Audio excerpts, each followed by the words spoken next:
In today's video, I'm going to teach you how to create and edit an opacity mask in Adobe Illustrator. An opacity mask is a powerful way to control which parts of your artwork are visible, hidden, or softly faded, perfect for smooth blends, soft edges, and creative reveals. The key idea is simple. You'll place a mask shape on top of your artwork, link them together, and then use the mask's shades of grey to determine visibility. Start by making sure your mask shape sits directly above the artwork you want to affect. This mask can be a simple object or a gradient-filled shape. Stacking order matters here. The mask must be on top and the artwork must be underneath.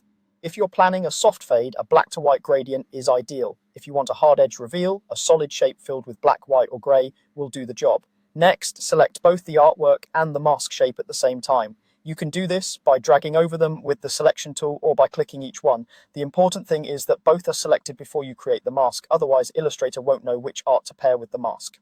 Open the transparency panel by going to Window, then Transparency. This panel is where opacity masks live. With both items still selected, click Make Mask. Illustrator will instantly convert the top object into a mask for the artwork below. Here's how the mask behaves. White areas in the mask keep the artwork fully visible, black areas hide it completely, and grey areas create partial transparency for smooth transitions. If part of your design looks too strong or too faint, it's usually a matter of adjusting how light or dark that region of the mask is.